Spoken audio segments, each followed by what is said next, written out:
11 ವರ್ಷದ ದೋಸ್ತಿಗಳು ಈಗ ಮೊದಲಿನ ಹಾಗೆ ಏನೂ ಇಲ್ಲ, ಎಲ್ಲವೂ ಬದಲಾಗಿದೆ. ವಿನಯ್ ಗೌಡ ಅವರು ರಜತ್ ಬಗ್ಗೆ ಯಾವುದೇ ಕೆಟ್ಟ ಮಾತನ್ನ ಆಡಿಲ್ಲ. ಇಂಟನ್ ರಜತ್ ಕೂಡ ವಿನಯ್ ಅವ್ರ ಬಗ್ಗೆ ಯಾವುದೇ ಆರೋಪನ ಕೂಡ ಮಾಡಿಲ್ಲ. ಆದರೆ ಅವರಿಬ್ಬರು ಮಾಡಿಕೊಂಡಂತಹ ಪಜೀತಿ ಏನಿದೆ ಅದು ಇಬ್ಬರನ್ನ ಬದಲಾಯಿಸಿದೆ. ಇವರು ಬದಲಾಗಿರೋದಾದರೂ ಯಾವ ವಿಷಯದಲ್ಲಿ, ಬದಲಾಗದೆ ಇಲ್ದಿರೋದು ಯಾವ ವಿಷಯದಲ್ಲಿ? ಹಾಗೆ ಈ ಒಂದು ರೀಲ್ಸ್ ಕಾಂಟ್ರವರ್ಸಿ ಬಗ್ಗೆ ಇಬ್ಬರ ಸ್ಟೇಟ್ಮೆಂಟು ಒಂದೇ ಥರ ಇದೆಯಾ ಅಥವಾ ಬೇರೆ ಬೇರೆ ಕಥೆನೇ ಹೇಳ್ತಾರಾ? ಎರಡನ್ನ ಮಿಕ್ಸ್ ಮಾಡಿ ತೋರಿಸುವಂಥ ಪ್ರಯತ್ನ ಮಾಡಿದ್ದೀವಿ. Check look.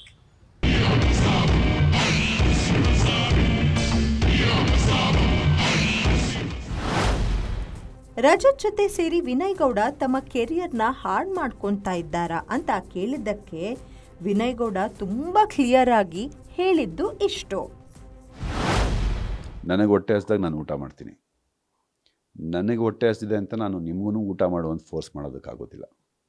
ಕರೆಕ್ಟ್ ಅಲ್ವಾ? ನನಗೆ ನಿದ್ದೆ ಬಂದಾಗ ನಾನು ನಿದ್ದೆ ಮಾಡ್ತೀನಿ. ನನಗೆ ನಿದ್ದೆ ಮಾಡ್ತಾ ಇದೆ, ನೀನು ಹೋಗಿ ಮಲ್ಕೊ ಅಂತ ನಾನು ಹೇಳೋದಕ್ಕಾಗೋದಿಲ್ಲ. ನನಗೇನು ಅನಿಸಿದೆ ನಾನು ಮಾಡಿದ್ದೀನಿ, ಅದನ್ನು ನೀನು ಮಾಡು ಅಂತ ನಾನು ಅವ್ನಿಗೆ ಹೇಳೋದಕ್ಕೆ ನನಗೆ ಯಾವ ಅಧಿಕಾರನೂ ಇಲ್ಲ. ಸೊ ಅವನ ಏನು ಥಾಟ್ ಪ್ರಾಸೆಸ್ ಇದೆ ಅದು ಅವ್ನು ಮಾಡ್ತಾ ಇದ್ದಾನೆ. ನನಗೇನು ಸರಿ ಅನ್ನಿಸ್ತಿದೆ ಅದನ್ನು ನಾನು ಮಾಡ್ತಾಯಿದ್ದೀನಿ. ಸೊ ಇದಕ್ಕೆ ನನ್ನ ಕರಿಯರ್ಗೆ ಸಂಬಂಧನೇ ಇಲ್ಲ. My career is going good. ನನ್ನ ಉಳಿಸೋರು ಬೆಳೆಸೋರು ನನ್ನ ಹಿಂದೆ ಬೆನ್ನಿಂದ ನಿಂತ್ಕೊಂಡು ನನಗೆ ಚೆನ್ನಾಗಿ ಪ್ರೋತ್ಸಾಹ ಕೊಡ್ತಾ ಇದ್ದಾರೆ. ಅದ್ರ ಪ್ರಕಾರ ನಾನು ಬೆಳೀತಾ ಇದ್ದೀನಿ. ಆ್ಯಂಡ್ ಇನ್ನು ಮುಂದಿನ ದಿನಗಳಲ್ಲಿ ನನ್ನ ಗ್ರಾಫ್ ಕೂಡ ತುಂಬ ಚೆನ್ನಾಗಿದೆ, ನನ್ನ ಲೈನಪ್ಪು ಚೆನ್ನಾಗಿದೆ ಸಿನಿಮಾಗಳದ್ದು. ಸೊ ಈ ಒಂದು ಮೂಮೆಂಟ್ನಲ್ಲಿ ನನ್ನ ಹೆಸರು ಏನು ಓಡಾಡ್ತಿದೆ ಅದು ಕ್ಲಾರಿಟಿ ಕೂಡ ತುಂಬ ಜಲ್ದಿ ಸಿಗತ್ತೆ. ಬಿಕಾಸ್ ನಂದೇನು ತಪ್ಪಿಲ್ಲ ಅನ್ನೋದು ನನಗೆ ಗೊತ್ತು. ಅದು ಈ ಸಮಾಜಕ್ಕೆ ಗೊತ್ತಾಗಬೇಕು, ಅದು ಗೊತ್ತಾಗತ್ತೆ ಇಷ್ಟರಲ್ಲೇ. ರಜತಿಂದಾಗಿ ತಮ್ಮ ಕೆರಿಯರ್ ಹಾಳಾಗಿಲ್ಲ ಅಂತ ವಿನಯ್ ಗೌಡ ಹೇಳಿದ್ರೆ, ರಜತ್ ವಿನಯ್ ಗೌಡ ಜೊತೆಗಿನ ಫ್ರೆಂಡ್ಶಿಪ್ ಬಗ್ಗೆ ಓಪನ್ ಆಗಿ ಹೇಳಿದ್ದಿಷ್ಟು. ಇವಾಗಲೂ ಇಂಟರ್ವ್ಯೂ ನೋಡ್ಬಿಟ್ಟು ನನಗೆ ಮೆಸೇಜ್ ಮಾಡಿದ್ದ, how will you think that I'll give up on you ಮಚ್ಚ ಅಂತ. ಸೇಮ್ ಇಯರ್ ಮಚ್ಚ ಅಂದೆ. ಸೊ ಇವಾಗಲೂ ಮಾತಾಡಿದ್ದು. ರಜತ್ ಜೊತೆ ಮತ್ತೆ ರೀಲ್ಸ್ ಮಾಡ್ತಾರಾ ಅಂತ ವಿನಯ್ ಗೌಡರನ್ನ ಹಾಗೇ ಸುಮ್ಮನೆ ಕೇಳಿದ್ದಕ್ಕೆ ಏನ್ ಹೇಳಿದ್ರು ನೋಡಿ. ಇನ್ನು ಮುಂದೆ ರೀಲ್ಸ್ ಮಾಡ್ತೀನಿ, ಜೊತೆಯಲ್ಲಿ ಮಾಡೋದಿಲ್ಲ ಫಾರ್ ಶ್ಯೂರ್. ರಜತ್, ನಿನ್ನ ಜೊತೆ ಯಾವ ರೀಲ್ಸು ಮಾಡೋದಿಲ್ಲ ಗುರು, ನನ್ನನ್ನು ಬಿಟ್ಬಿಡು. ವಿನಯ್ ಏನು ತಮಾಷೆಗೆ ಹೇಳಿದ್ದನ್ನ ಕೋಟಿ ಕೊಟ್ಟರು ರಜತ್ ಜೊತೆ ರೀಲ್ಸ್ ಮಾಡಲ್ವಂತೆ ಅಂತೆಲ್ಲ ಟ್ರೋಲ್ ಆಗೋಕೆ ಶುರುವಾಯ್ತು. ಇದರ ಬಗ್ಗೆ ನೀವೇನು ಹೇಳ್ತೀರಾ ರಜತ್ ಅಂದಿದ್ದಕ್ಕೆ ರಜತ್ ರಿಯಾಕ್ಟ್ ಮಾಡಿದ್ದು ಹೀಗೆ. ಅದೇ, ಬಟ್ ನಾನು ಅದನ್ನ ಎಲ್ಲೂ ಅಬ್ಸರ್ವ್ ಮಾಡಿಲ್ಲ. ಯಾಕಂದ್ರೆ ನಾನು ಯಾವುದೂ ಇಂಟರ್ವ್ಯೂ ನೋಡಿರಲಿಲ್ಲ. ನಾನು ಸ್ವಲ್ಪ ನನ್ನ ಮೈಂಡು ಡೈವರ್ಟ್ ಆಗಿಬಿಡುತ್ತೆ ಅಂತ ನಾನೇನು ನೋಡಿರಲಿಲ್ಲ. ಬಟ್ ಆದರೆ ಇವತ್ತು ಬಂದಿದ್ದವ್ರು ಇಂಟರ್ವ್ಯೂ ಎಲ್ಲ ಅದೇ ಕೇಳಿದ್ರು, 1 ಕೋಟಿ ಕೊಟ್ಟರು ನಾನು ಒಂದು ಜೊತೆ ರೀಲ್ಸ್ ಮಾಡಲ್ಲ ಅದು ಇದು ಅಂತ. ನಾನು ಅದಕ್ಕೆ ಅವಶ್ಯಕತೆ ಏನಿಲ್ಲ. ನಾನು ಯಾವತ್ತೂ ವಿನೀನ ಮಾಡಬೇಕು ಅಂತ ಕೇಳಿಲ್ಲ. ಆಮೇಲೆ ವಿನಿ ನನ್ನೂ ಏನು ಕೇಳಿಲ್ಲ ರೀಲ್ಸ್ ಮಾಡೋಕ್ಕೆ. ಇಟ್ ವಾಸ್ ಮಾಡೋಣ ಅನ್ನೋದಿತ್ತು, ಮಾಡಿದ್ವಿ. ಅದು ಬಿಟ್ಟರೆ ಮಾಡೋ ಅವಶ್ಯಕತೆ ಏನಿಲ್ಲ ಅಂತಲೂ ಹೇಳಿದೆ ನಾನು. ಬಟ್ ಅದೇ ನನಗೆ ಗೊತ್ತಿರಲಿಲ್ಲ ಇದು. Might be it's fun, I'll take it in a good way ಅಷ್ಟೇ. Done, thank you. ನೀವು ಮಾಡ್ತೀರಾ ಇನ್ಮೇಲೆ? ನನಗೇನು ತೊಂದರೆ ಇಲ್ಲ. ಇವಾಗಲೂ ಮಾಡು ಅಂದರೆ ಬಂದು ಕರ್ಕೊಂಡ್ಬಿಡ್ತೀನಿ ಅವನ್ನ. ನನಗೇನು ತೊಂದರೆ ಇಲ್ಲ. ಅವ್ನು ಧೈರ್ಯ ಮಾಡ್ಬೇಕಷ್ಟೇ ಅದಕ್ಕೆ. ಇನ್ಮೇಲೆ ನಿಮ್ಮ ಜೊತೆ ರೀಲ್ಸ್ ಮಾಡ್ಬೇಕಂದ್ರೆ ಧೈರ್ಯ ಮಾಡ್ಬೇಕೆಲ್ಲರೂ.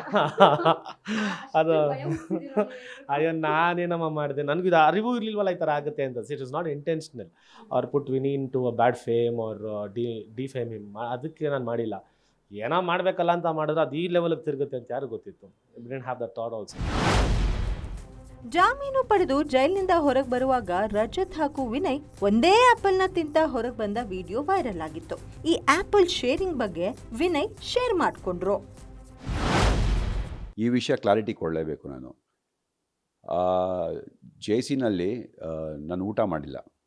ಸೊ ಎಷ್ಟು ದಿನ ಇದ್ನೋ ಅಲ್ಲಿ ನಾನು ಊಟ ಮಾಡಿರಲಿಲ್ಲ. ಆ್ಯಂಡ್ ನೀರು ಸಹ ಕುಡ್ದಿರಲಿಲ್ಲ ನಾನಲ್ಲಿ. ಸೊ ತುಂಬ ಹೊಟ್ಟೆ ಹಸಿತಾಯಿತ್ತು. ಹೊರಗಡೆ ಬರುವಾಗ ಅಲ್ಲಿದ್ದಿದ್ದ ಜೈಲರು ಫ್ರೂಟ್ಸ್ ಆದರೂ ತಿನ್ನಿ ಅಂದ್ಬಿಟ್ಟು ನನಗೆ ಫ್ರೂಟ್ ಆಫರ್ ಮಾಡಿದ್ರು. ಸೊ 2 ಆ್ಯಪಲ್ ತೊಗೊಂಡು ಒಂದು ಅಲ್ಲಿಂದನೇ ತಿನ್ಕೊಂಬಂದೆ. ಇನ್ನೊಂದು ಬರೋವಾಗ ನನಗೆ ಗೊತ್ತಿರಲಿಲ್ಲ ಅಷ್ಟು ಝೂಮ್ ಆಗ್ತೀರಾ ನೀವು ಮೀಡಿಯಾ ಅಂದ್ಬಿಟ್ಟು. ಎಷ್ಟೋ ಡಿಸ್ಟೆನ್ಸ್ನಲ್ಲಿದ್ದೆ ನಾನು. ನನ್ನ ಪಾಡಿಗೆ ನಾನು ತಿನ್ಕೊಂಬರ್ತಿದ್ದೆ. ಅವ್ನು ರಜತ್ ಕೇಳ್ದ, ರಜತ್ಗೂ ಪಾಸ್ ಮಾಡಿದೆ. ಅವನು ತಿಂದ, ವಾಪಸ್ ನನಗೆ ಕೊಟ್ಟ. ನಾನು ಒಂದು ಬೈಟ್ ಮಾಡಿಬಿಟ್ಟು ಇನ್ನೇನು ಮೀಡಿಯಾ ಅವರೆಲ್ಲ ಇದ್ದಾರೆ ಚೆನ್ನಾಗಿರೋದಿಲ್ಲ ಅಂತಂದ್ಬಿಟ್ಟು ಅದನ್ನು ಆ ಕಡೆಗೆ ಎಸ್ಬಿಟ್ಟು ನಾನು ಮುಂದಕ್ಕೆ ಬಂದೆ. ನೋಡಿದ್ರೆ ಅಲ್ಲಿಂದನೇ ರೆಕಾರ್ಡಿಂಗ್ ಮಾಡಿದ್ದಾರೆ. ಅದು ಒಂದು ವೈರಲ್ ವೀಡಿಯೋ ಆಗಿ ಓಡ್ತಾ ಇದೆ. So I don't know what to say. ಒಂದು ಆ್ಯಪಲ್ಲೂ ತಿನ್ನೋದು ತಪ್ಪು ಅಂದರೆ ನಾನು ಇನ್ನೇನು ಮಾಡಲಿ ನಾನು. ವಿನಯ್ ಗೌಡ ಎಷ್ಟೆಲ್ಲ ಎಕ್ಸ್ಪ್ಲೇನ್ ಮಾಡಿದ್ರು, ಆದರೆ ರಜತ್ ಇದೇ ಆ್ಯಪಲ್ ವಿಡಿಯೋ ಬಗ್ಗೆ ಎಷ್ಟು ಸಿಂಪಲ್ ಆಗಿ ಹೇಳಿದ್ರು ನೋಡಿ. ಇಲ್ಲ ಮೇಡಮ್, ತುಂಬ ಹೊಟ್ಟೆ ಹಸಿತಾಯಿತ್ತು, ಆ್ಯಪಲ್ ತಿರ್ಕೊಂಡು ಬಂದೆ. ಅದನ್ನು ಈ ಥರ ತಿರುಗಿಸ್ಬಹುದು ಅಂತ ನನಗೆ ಗೊತ್ತಿರಲಿಲ್ಲ. ಬಟ್ ಒಳ್ಳೇದಾಗಲಿ, ಏನೇನೋ ಮಾಡ್ತವ್ರೆ ಮಾಡ್ಕೊಳ್ಳಿ, ಏನು ಮಾಡೋಕ್ಕಾಗಲ್ಲ. ಅಂದ್ರೆ ನೀವು ಇಷ್ಟು ಕೂಲಾಗಿ ಹೇಗೆ ತಗೋತಾ ಇದ್ದೀರಾ ಈ ವಿಷಯನಂತ? Madam, I very positive person. ಎಲ್ಲ ಅನ್ಕೊಂಡಿದ್ದೇನು ನಂಗೆ ದುರಾಂಕಾರ ಜಾಸ್ತಿ, ಅದು ನಾನು ವೆರಿ ಪಾಸಿಟಿವ್. ನಾನು ತಲೆನೇ ಕೆಡ್ಸ್ಕೊಳ್ಳಲ್ಲ ಇದಕ್ಕೆಲ್ಲ. ಏನೋ ನಗಾಡ್ಕೊಂಡು ಅದೇನೋ ತಿರ್ಗಿ ಅದು ರೇಣುಕಾ ಸ್ವಾಮಿ ಕೊಲೆಗಾಲ ಲಿಂಕ್ ಮಾಡ್ತವ್ರೆ. ನಂಗೆ ನಗು ಬರುತ್ತಿದ್ದಲ್ಲ ನೋಡಿದ್ರೆ. ನಾನು ಯಾಕೆ ಹೋಗ್ಬಿಟ್ಟು ಆ ಡಮ್ಮಿ ನನ್ನ ಮಗನ್ನ ಇದರಲ್ಲಿ ಅವ್ನು ಸತ್ತಿರೋ ಜಾಗದಲ್ಲಿ ನಾನೇ ಹೋಗಿ ಎಸಿಲಿ ಮಚ್ನ. ನನಗೆ ಐಡಿಯಾನೂ ಇರಲಿಲ್ಲ, ಏನೋ ಸುಮ್ಮನೆ ಎಸ್ಬಿಟ್ಟು ಹೋದೆ. ಇವಾಗ ನೋಡ್ರೆ ಅವ್ನು ಸತ್ತಿರೋ ಜಾಗದಲ್ಲಿ ನಾನು ಎಸ್ತಿದ್ದೀನಿ. ಅದಕ್ಕೆ ರೇಣುಕಾ ಸ್ವಾಮಿ ಕೊಲೆಗೂ ಇವನಿಗೂ ನಂಟಿದೆ, ಏನೇನೋ ಮಾಡ್ತವ್ರೆ. ನಾನು ಅದಕ್ಕೆ ನಗು ಬರುತ್ತೆ ಅಷ್ಟೇ ಇದೆಲ್ಲ ಕೇಳಿದಾಗ. ಇನ್ನು ವಿನಯ್ ಗೌಡ ಪತ್ನಿ ಕೇಸ್ನ ಸಂಬಂಧ ಸಾಕ್ಷಿನಾಶ ಮಾಡೋಕೆ ಪ್ರಯತ್ನ ಪಟ್ಟಿದ್ರು ಅನ್ನೋ ಗಾಳಿ ಸುದ್ದಿ ಇತ್ತು. ಆದರೆ ಹಾಗೆ ಮಾಡಿದ್ದು ವಿನಯ್ ಗೌಡ ಪತ್ನಿ ಅಕ್ಷತಾನ. ವಿನಯ್ ಗೌಡ ತುಂಬ ಕ್ಲಿಯರ್ ಆಗಿ ಹೇಳಿದ್ದು ಇಷ್ಟು. ಈ ಕ್ಲಾರಿಟಿ ತುಂಬ ಮುಖ್ಯ. ಪ್ರತಿಯೊಬ್ಬರಿಗೂ ಹೇಳೋದು ಕ್ಲೀನಾಗಿ ಕೇಳಿಸ್ಕೊಳ್ಳಿ. ಅಕ್ಷತಾ ಗೌಡ ನನ್ನ ಹೆಂಡತಿ, ಅಕ್ಷಿತಾ ರಜತ್ ಹೆಂಡತಿ. ಸೊ ಇಬ್ಬರ ಹೆಸರು ಸಿಮಿಲರ್ ಆಗಿರೋದ್ರಿಂದ ನನ್ನ ಹೆಂಡ್ತಿನ ಮಿಸ್ಅಂಡರ್ಸ್ಟ್ಯಾಂಡ್ ಮಾಡ್ಕೊಂಡಿದ್ದಾರೆ, ಸಾಕ್ಷಿನಾಶ ಅದು ಇದು ಅಂತ. ಅಕ್ಷತಾ ಇದಕ್ಕೆ ಎಂಟ್ರಿ ಆಗಿಲ್ಲ. ಅಕ್ಷಿತಾನ ಕರೆದು ವಿಚಾರಿಸಿ ಅವ್ರ ಕೈನಲ್ಲಿ ತೊಗೊಂಡು ಬನ್ನಿ ಅಂತ ಹೇಳಿದಾಗ ಇಟ್ ವಾಸ್ ಹರ್, ರಜತ್ ಅವ್ರ wife, it's not my wife. So ಅವ್ರು ಹೋಗಿ ಪ್ರಾಪರ್ಟಿನ ಎತ್ಕೊಂಡು ಬಂದಿರೋದು. ಸೊ ಈ ಕನ್ಫ್ಯೂಷನ್ ನಡೀತಾ ಇತ್ತು ಅಕ್ಷತಾ ಮಧ್ಯದಲ್ಲಿ. ಸೊ ಅಕ್ಷತಾ ಎಲ್ಲೂ ಕಾಣಿಸ್ಕೊಂಡೂ ಇಲ್ಲ, ಎಲ್ಲೂ ಬಂದೂ ಇಲ್ಲ, ಯಾವ ಕ್ಯಾಮ್ರಾ ಮುಂದೆನೂ ಬಂದಿಲ್ಲ ಅವಳು. So it was not Har. Guarantee news, ಸುದ್ದಿ ಖಚಿತ, ನ್ಯಾಯ ನಿಶ್ಚಿತ.